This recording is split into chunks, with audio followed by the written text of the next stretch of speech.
Hello बच्चों, कैसे हो आप सब? बढ़िया, एकदम मज़े में। पानी है ना, पानी के बारे में हमने पढ़ा। तो पानी क्या होता है पिछले वीडियोस में हमने देख लिया है। आप अगर आपने अभी तक नहीं देखा है तो जल्दी से फटाफट हमारे चैनल पे जाइए और उसे देख लीजिए। समझ जाएंगे कि पानी क्या होता है, हमारे स्रोत दूसरे क्या हैं। और आगे हम बात करते हैं कि पानी जो है हमारे लिए कितना इम्पोर्टेंट है और इससे समस्याएं क्या हो रही है, मतलब पानी कैसे ख़त्म हो रहा है, कौन सी वो समस्याएं जो कि हमारे पानी को हो रही है, ठीक है, वाटर प्रॉब्लम्स, और उसको कंजर्व कैसे करा जाए, मैनेज कैसे करा जाए, है ना। बचाना है ना भाई। पानी हम इतना इस्तेमाल कर रहे हैं कि आगे फ्यूचर जनरेशन के लिए कुछ बचेगा नहीं, इनफैक्ट हमारे लिए नहीं बचेगा फ्यूचर का, तो आप क्या ही बताएं, है ना। तो बहुत ज़रूरी है कि सस्टेनेबल प्रैक्टिस करना है ना। देखते हैं, जानते हैं फटाफट से। आइए इस वीडियो में शुरू करते हैं एकदम जल्दी से, है ना। इमर्जिंग वाटर प्रॉब्लम्स पहले देख लेते हैं। Challenges include decreasing per capita water availability, है ना। पहली बात, पर कैपिटा वाटर जो है हमारे पास अवेलेबल है वो धीरे धीरे घट रहा है ना। जितना हमारे यूज के लिए हमें चाहिए, है ना, सपोज 2 है, हमें 2 चाहिए लेकिन अवेलेबल ही 1 है ना। तो ये क्या दिखा रहा है कि एक तो कम है, ऊपर से हमें चाहिए भी ज़्यादा। तो हम क्या ठीक किसे होना पड़ेगा, पानी को बढ़ना पड़ेगा या हमें सुधरना होगा? हमें सुधरना होगा ना, फिर पानी बढ़ेगा, है ना। टेंशन नहीं लेना, पानी भी बढ़ेगा। हमारे हरकतों के वजह से पानी जो है वो घट रहा है। एनीवे, तो पर कैपिटा वाटर अवेलेबिलिटी जो है वो दिन पर दिन घटते जा रहा है। दूसरा, pollution from industrial, agricultural and domestic sources. भाई इंडस्ट्रीज, एग्रीकल्चर और डोमेस्टिक सोर्सेज से जो पॉल्यूशन हो रहा है वाटर का, वाटर पॉल्यूशन हमने पढ़ा है। जल्दी से हमारे चैनल पे जाइए और देख लीजिए वाटर पॉल्यूशन क्या होता है। मैंने बहुत अच्छे तरीके से एक्सप्लेन करके वहाँ पे बताया है। आपको नहीं समझ में आया उसे बार बार देखिए और उसे समझिए, फिर आप उस चीज़ को इससे कंपेयर कर पाएंगे, है ना। तो वाटर पॉल्यूशन जो है हमारा इंडस्ट्रियल, एग्रीकल्चर और डोमेस्टिक सोर्सेज से हो रहा है। तो ये हमारे चैलेंजेस में। और क्या है, deterioration of water quality in major rivers like Ganga and Yamuna.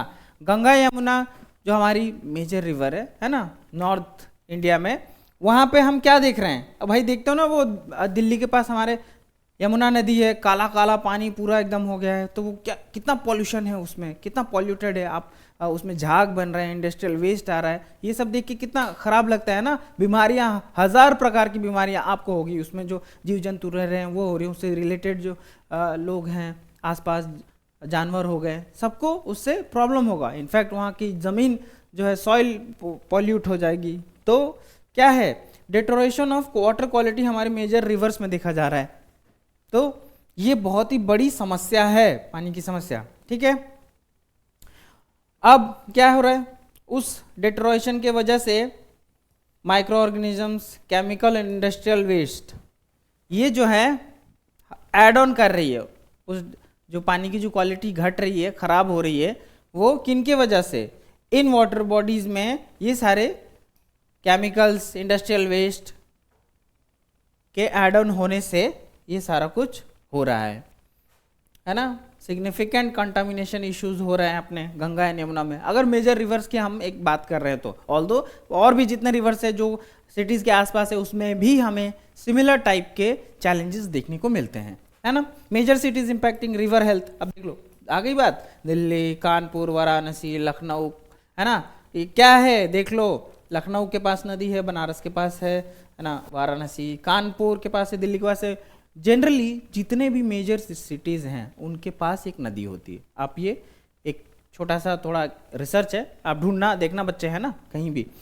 तो वो क्या हो रहा है, वहाँ से रिवर पोल्यूशन हो रहा है। क्यों? क्योंकि सभी सिटीज़ में मोस्टली क्या है, इंडस्ट्रियल एक्टिविटीज़ हो रही है। हमारी सेकेंडरी और टर्सरी एक्टिविटी जो है वो प्रैक्टिस की जा रही है ना। तो इंडस्ट्रियल एक्टिविटीज़ की वजह से क्या हो रहा है, केमिकल हो गया, इंडस्ट्रियल वेस्ट हो गया, डिफरेंट टाइप्स के, वो सारा कुछ नदी में डाल दो, है ना।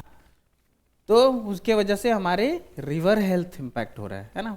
अब आओ, बचाना है ना, conservation and management, urgent need for policies and measures. भाई पॉलिसीज और मेजर्स बनाने हैं, बहुत लॉ, कानून, ये सारा कुछ बहुत अच्छे तरीके से बनाना है। दूसरा, जैसे वाटर शेड डेवलपमेंट, है ना, रेन वाटर हार्वेस्टिंग को प्रमोट करना है, वाटर रिसाइकलिंग पे फोकस करना है। ये हमारे कुछ मेथड्स हो गए जो कि हम प्रैक्टिस कर सकते हैं और ये बहुत अच्छे तरीके से इम्प्लीमेंट करना बहुत ज़रूरी है। इस पे ध्यान देना ज़रूरी होगा, ऐसे कड़े कानून बनाने होंगे ताकि ये सारा कुछ बहुत अच्छे तरह से इम्प्लीमेंट हो। इसीलिए यहाँ पे पॉलिसीज एंड मेजर की बात करी गई है। और essential to prevent pollution from various sources to manage declining fresh water resources. और ये बहुत ही ज़रूरी है, किस लिए? हमारे फ्रेश वाटर जो रिजर्वोयर है वो सबको बचाने के लिए। नदी हो गया, झील हो गया, तालाब हो गया, हमारे जहाँ से हम जो हमारे सोर्सेज हैं डिफरेंट पानी के, वहाँ से। ठीक है। Impact of intensive irrigation on agriculture. अब जैसे स्टेट हो गया पंजाब, हरियाणा, वेस्टर्न उत्तर प्रदेश, है ना, वहाँ पे क्या हो रहा है, हम बहुत ज़्यादा इरिगेशन का इस्तेमाल कर रहे हैं, एक्सेस अमाउंट में पानी वगैरह यूज़ कर रहे हैं, तो उससे क्या हो रहा है, पानी तो वेस्ट हो ही रहा है ना, सॉइल सैलिनिटी भी हो जा रही है और ग्राउंड वाटर भी क्या हो रहा है, घट रहा है, ग्राउंड वाटर लेवल भी उससे घट रहा है, पानी ज़्यादा इस्तेमाल कर रहा है ना इस वजह से। ठीक है। ओवर, है ना, ground water over use has lowered water table, है ना, वाटर टेबल जो होता है ना, आपने पढ़ा ही होगा अपने छोटे क्लासेस में, उसमें हम देखते हैं कि कौन से लेवल पे हमारा किस टाइप का पानी अवेलेबल है, कहाँ पत्थर है, कहाँ अपना रेत है, तो ये सारा कुछ जो है वाटर टेबल में होता है। तो वही वाटर टेबल जो है डिक्रीज हो रहा है ना, और उसमें क्या हो रहा है, उसमें टॉक्सिन लेवल्स जो है वो बहुत ज़्यादा बढ़ रहा है, यानी कि केमिकल के वजह से वो बहुत ही ज़्यादा दूषित हो जा रहा है ना, पॉल्यूटेड हो जा रहा है ना, उसमें कई प्रकार का जो जहरीली जो हमारे केमिकल है वो पाए जा रहे हैं, है ना, जैसे कि एरियाज ऑफ वेस्ट बंगाल और बिहार, यहाँ पे जो है हमारा टॉक्सिन लेवल बहुत ज़्यादा है ग्राउंड वाटर में। आप इस चीज़ को, अगर आप 90s के हैं तो आप इस चीज़ को देख भी पा रहे हो कि पहले जो ज़मीन का पानी है वो कैसा टेस्ट करता था, आज जो ज़मीन का पानी है वो कैसा टेस्ट कर रहा है ना, तो ये आप बहुत ही अच्छे तरीके से एक्सपीरियंस कर सकते हैं, है ना। अफेक्टिंग एग्रीकल्चर और इन्वायरमेंट हेल्थ, इससे क्या हो रहा है, और अपने भी हेल्थ, है ना, अफेक्टिंग इन्वायरमेंट भी हो रहा है, एग्रीकल्चर पे भी इफेक्ट पड़ रहा है और खुद के हेल्थ पे तो पड़ ही रहा है भाई, लाखों के बिल्स आप जाकर हॉस्पिटल में जमा कर रहे हो इसके वजह से, है ना। Sustainable water management and public awareness बहुत ज़रूरी है भाई, सस्टेनेबल प्रैक्टिस बहुत ज़रूरी है, जितना मात्रा में आपको रिक्वायरमेंट है पानी की उतना ही आप इस्तेमाल कीजिए, है ना, तो ही जाकर क्या होगा, हम वाटर मैनेजमेंट को कहीं ना कहीं पढ़ के और उसे इम्प्लीमेंट कर रहे हैं। ठीक है। पब्लिक अवेयरनेस, लोगों में जागरूकता बढ़ाइए, है ना, कि ज़्यादा से ज़्यादा पानी पे ध्यान दें, है ना, पानी बचाना है, इसीलिए क्योंकि जल है तो कल है, जल ही जीवन है। ठीक है।